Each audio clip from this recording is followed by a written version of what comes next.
अस्सलामुअलैकुम, कैसे हैं स्टूडेंट। तो आज एक नई वीडियो के साथ आपके साथ हाजिर होता हूं। उम्मीद है आप खैरियत से होंगे। हम पढ़ेंगे शॉर्ट हैंड का लेक्चर नंबर 8। लेक्चर नंबर 8 में हम सीखेंगे चैप्टर 2। यानी चैप्टर 2 में हम क्या सीखेंगे, कॉन्सोनेंट सीखेंगे। यानी पीछे हमने कितने कॉन्सोनेंट पढ़े थे, 6 कॉन्सोनेंट पढ़ लिए थे। आज हम क्या करेंगे, 8 कॉन्सोनेंट यहाँ पर पढ़ेंगे। अगले जो कॉन्सोनेंट का हमारे पास ग्रुप है वो कौन से, the next 4 pair of consonant are curve hand, they are written downward.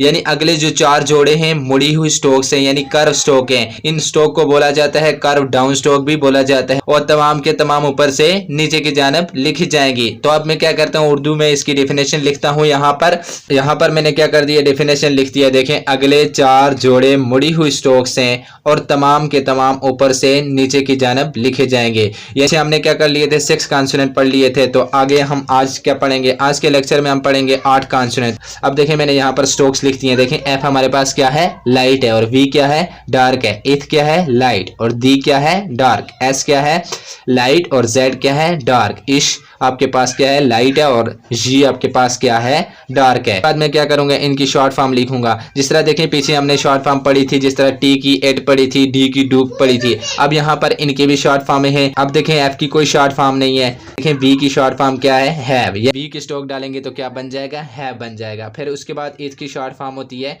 Thing. क्या शॉर्ट फॉर्म होती है एथ की, थिंग। डी की शॉर्ट फॉर्म होती है देम। क्या होती है, देम।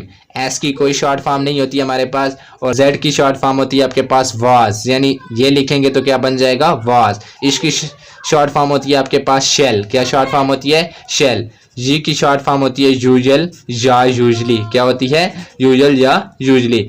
एफ की हमारे पास कोई शॉर्ट फॉर्म नहीं। वी की शॉर्ट फॉर्म आपके पास क्या है, हैव। और एथ की शॉर्ट फॉर्म क्या है, थिंग। और डी की शॉर्ट फॉर्म क्या है, देम। और एस की कोई शॉर्ट फॉर्म नहीं। जेड की शॉर्ट फॉर्म है वाज, और इसकी शॉर्ट फॉर्म है शेल, और जी की शॉर्ट फॉर्म है यूजुअल या यूजली। बाद आपको मैं याद करने का आसान तरीका बताता हूँ कि किस तरह आपने याद करना है स्ट्रोक को। देखिए, ये मैंने क्या कर दिया, ऊपर वाली स्ट्रोक नीचे लिख दी है। इस तरह आपने क्या करना है, याद करना है। ये याद करने का आसान तरीका है। देखिए, मैंने दोनों लाइट एक तरफ लिख दी है, दोनों डार्क एक तरफ लिख दी है, फिर लाइट एक तरफ लिखी है, फिर डार्क एक तरफ लिखती हैं। जब तक आपको याद नहीं होता तो आपने क्या करना है, बार बार इनकी क्या करनी है, प्रैक्टिस करनी है। ये जो हमने स्ट्रोक पढ़ी है, इन स्ट्रोक को क्या बोला जाता है, कर्व डाउन स्ट्रोक बोला जाता है, क्योंकि ये मुड़ी हुई स्ट्रोक है। अब देखिए, मैं इनकी एग्जांपल लिखता हूं। जिस तरह देखें, हमारे पास वर्ड्स है दे।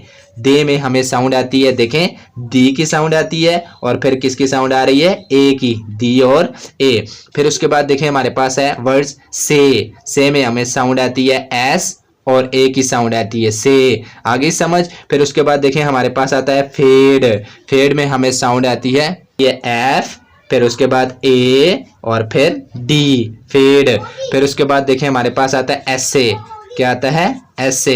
एसे में हमें साउंड आती है, देखें, ई, एस और ए, इसकी साउंड आती है।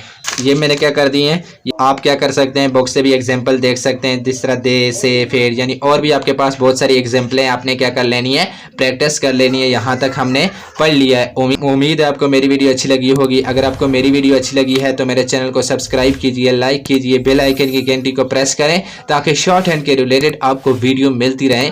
मिलते हैं नेक्स्ट वीडियो में। अल्लाह हाफिज।